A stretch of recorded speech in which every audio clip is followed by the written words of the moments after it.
Pictures in this. Hi, welcome back to Ravensbourne. I'm Ben Connor. You join us back on the 4th floor. Quick apology because we were supposed to have the award show up here earlier, but a few more technical hitches means that's going to be on tomorrow instead. But we do have some exciting stuff coming up later on. We have a special guest joining us, who is Jane Bussman. So anyone into comedy writing or just writing in general, you've got to come and watch this because she writes for South Park, Smack the Pony, and The Far Show. So it's a really insightful look into that, so please watch that if you're interested. But now, because Ravensbourne relocated from Chislehurst to the North Greenwich Peninsula back in 2011 into this amazing £70 million state-of-the-art building, which was built by the Foreign Office Architects, which is very fitting because Ravensbourne actually has an architect degree here. Of course it does, it has everything. But we're lucky enough to now be joined by Ross, who does the architecture course. So, hi Ross, we're going to talk about architecture. Indeed. Now, I don't know anything about this subject, so please bear with me and excuse my innocence. No worries. But please tell us a bit about yourself, what you do, and just architecture in general. Well, my name's Ross, I'm 26, and before coming to Ravensbourne, I'm doing a degree course. I have worked in 3 different architecture firms across the UK, so 2 in Dorset and 1 in Crawley, West Sussex, before coming here. Amazing. So, could you please explain to us what architecture entails, like the full ins and outs? Well, the course I'm here, it's not, the stereotypical view of architecture is it's just designing buildings. Nah. It's also it's much more than that. It's much more than that. It's really the entire environment that goes on that you see all around you. Yeah. So it's even like landscaping. Yeah, and the course entails everything that there is. So it's a really good course, you would say? Oh gosh, yes, very comprehensive. A lot of hours go into it.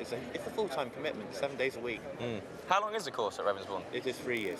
So 3 years course. And you come to the end of the course, are you? I am now at the end of the course. Are you looking forward to coming to the end of the course? Yes. Good. So how did you get into architecture then? Because I'd imagine a lot of kids when they're younger, they sort of play with like Action Warriors and all this stuff, go skateboarding. Right. What did you do? Lego. Lego! Of course you did, Lego. And what was it about Lego that sort of inspired you to move on with architecture? I don't know. I mean, I just started off like building stuff out of Lego, and then several years went by. Then got on to into like graphics in secondary school, and then it was my my teacher and that noticed that I had a spark for drawing in 3D and being able to think in 3D. And that was how I got into architecture here.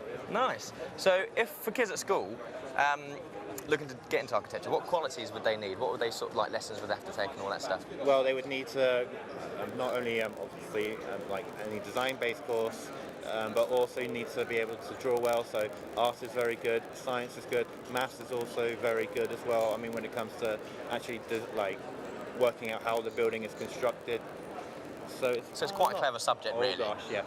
So which brings me on to my next stupid question. Is architecture easy? No. The simple answer, no. No. So what advice could you sort of give for other people who are looking to get into architecture? Well, you would need to, not only would you need to be able to draw well, you need to learn how to use a lot of present CAD programs, obviously your AutoCAD, 3ds Max, MicroStation, etc. But also, you're always looking to build your own niche because obviously getting into the industry these days is very tough. You need to be I'm so sorry, I'm going to have to cut you off there. But thank you so much for talking to us. We're now going to move on upstairs, but thank you, we'll catch up with you later on. So people at home, remember you can get involved with us on the social networking sites. If you want to give us a big shout out on Twitter, all you have to do is hashtag TDS13, or you can get involved on Facebook, leave us some Facebook comments. All you have to do is go to facebook.com/The Degree Show. And please do, because Susie's down in the studio, and she'd absolutely love to give a shout out to you. And I mean, who doesn't want their name called out on TV? But right now, we're going to be joined by what I am told is a YouTube superstar, celebrity, whatever you want to call them, Mike. Hey. How are we doing, Mike? Good, very well, thank you, very well. Lovely to have you here. Now, YouTube celebrity. Talk me through that. Where's that name come from? The name celebrity, I suppose, has been imposed over the top of the fact that I made videos on YouTube and people liked them and people watch them. But yeah, you call it what you want. Nice. What type of videos are these? Comedy videos, mainly sketches and kind of video blogs, kind of stand-up comedy style stuff and character stuff as well. Character stuff? Character stuff, yeah. So is there a bit of acting involved, is there? There is some acting involved. It's amateur, but it's there. It's based on no experience, but it's... So you didn't have any acting classes when you were younger growing up? No, this has all come out of myself and my family. Nice. So, yeah, nice. What type of characters do we have then? Like, well, could I maybe persuade you to give us an example? Maybe if you slip me a $5 after this. Oh yeah. Yeah, you can cut that out because it's live, right? You can cut that out. Oh yeah. It's 5 minute delay. Yeah, there's a guy called Sinclair with a big bushy moustache that I do, and he sounds like this. His name is Sinclair, and he loves granola forever. He's addicted to it, and is. Granola's his thing, is it? Yeah, granola, and he's very lewd, and he does dating profiles, which will never work because he's a horrible man. But, so where did this guy come from? What sort of caused you to... Well, the moustache itself was a prop given to me by my friend for a birthday. I've got a tattoo of moustache on my arm. I don't know if you can get some of it there. That bit of bingo That wing is a very out. cool... Yeah, if you just look above the bingo wing, there's a moustache tattooed. And that's because you always have the beards. Anyway, so... is that tattoo like solely dedicated to this character? No, it's not. I wish it was. I was going to say, because that's commitment, people. Oh yeah, that's commitment. No, that was me and my two friends had beards, and we loved our beards, so we thought we'd get a moustache. Yeah, it's still got a little bit going on. Yeah, it's still a little bit of stubble going on. Yeah. I keep it controlled nowadays. Yeah. But they gave me that, and I put it on, and I felt like that was the character that must come out of that thing. And I did curtains and put on a military jacket, and nice. Just all fell into place. So how many hits are we talking here, Mr. Celebrity? Ooh, 7 million in total across lots of videos. 7 million. 7 mil. That's more than 6 million, I believe. That is more. In fact, it's even more than 6.9 million. Really? That's the. I got a C in maths. Yeah. Well, I got a D. So. Oh, there we go. Then. Yeah, we should join forces. Yeah. Exactly. Yeah.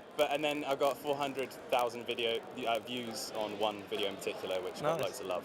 Yeah. Nice. So what sort of advice would you give to other bloggers out there? Because YouTube's like so big now. So many people are trying to do it, and it's a great way to sort of expose yourself, like whether you're musicians, presenters, or whatever.